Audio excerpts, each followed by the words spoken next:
everyone, my name is Krishna and today I'll be talking about my engineering project, Cookies Limited. So first let me talk about my engineering goal and purpose. The problem that this project is trying to solve is obesity, a disease which can have multiple debilitating products. Obesity has increased by twice the pre-pandemic stage in the US. The goal of my device is to limit the amount of calories children intake daily, which can potentially reduce the rates of obesity in children. Now, let me discuss the planning phase of this project. Like any engineering project, this project had specific requirements that had to be met for the device to be considered successful. First of all, the prototype should dispense only one cookie per day to each child. Secondly, the prototype should successfully distinguish each fingerprint in the database. And thirdly, the prototype should give access to the cookie storage only to the admin. There were a couple of constraints to the project, including that there was a maximum budget of $150, there was only 6 weeks to create the prototype, and my skill set was very limited in Arduino. There are different procedures to test each success criteria. Here they are in a nutshell. For the first one, for 5 days, press fingerprints that are enrolled as children to the fingerprint scanner 5 times and check how many cookies you receive per day. For the second one, for 5 days, for each roll, record the number of tries it takes to complete the default action. For the third one, check how many times it takes for people who do not know the locker code to open the cookie storage and how many times for people who do for 5 days. Now let me tell you about the prototype. There are 3 main parts of the design. Firstly, the structure, which includes all of the mechanisms. Secondly, the devices, which allows for the prototype to successfully operate. And finally, the code, which tells the devices what to do. Over here, you can see the structure, and over here, you can see that there's a slide for the cookie to come out, and this is the cookie storage where the cookies are placed in.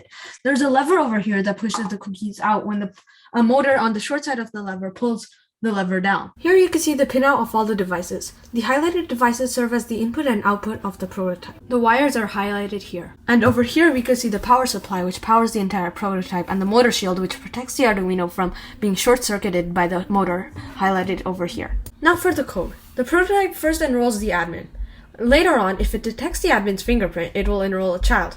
If it detects a child's fingerprint, it will check if the number of cookies that child ate was lower than 2.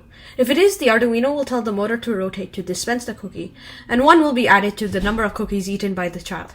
Every day, the number of cookies eaten by each child will be reset to 0. Now I'm going to do a quick demo of the prototype.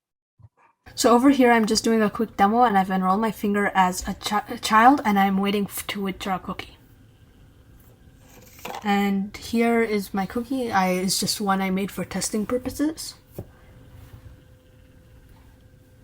Now I'm gonna put my finger again and check if I get another cookie. And I'm not allowed to, because I already had one. Now for the results. So for the first success criteria, the prototype should only dispense 1 cookie per day to each child. As you can plainly see, all of the bars on this bar graph are on 1. This is because every day, every single fingerprint only acquired 1 cookie. This graph shows that the success criteria was perfectly met, as no fingerprint on no day received more or less than 1 cookie per day. Now, for the second success criteria, the prototype should successfully distinguish each fingerprint in the database. We can see more varying data in this graph than the last. We can see that every fingerprint managed to complete their default action in under 5 tries, and the most common amount of tries to complete the action is 3. The lowest amount of tries it took to complete the action was 1. Overall, the prototype fulfilled the success criteria. It took 4 tries for some trials, as I probably didn't fully place my finger on the scanner. For the third success criteria, the prototype should only give access to the cookie storage to the admin. We can see that the admins unlocked the cookie storage in under 5 tries, deeming the storage easily accessible by the admins and fulfilling this part of the success criteria. It took a few tries to open the lock for the admin due to human error. All of the children took 10 or more tries to unlock the storage, deeming the cookie storage inaccessible by the children. This prototype has fulfilled this part of the success criteria. Over here, we can see each table from the testing of each success criteria. Now let me tell you what I improved in my redesign. For my redesign, I added LED lights for a better user experience, and I put a foam piece on the top of the short side of the lever and a hole in the slide, so the lever blocks cookies when it is down, so children cannot access the cookies by simply tilting the prototype.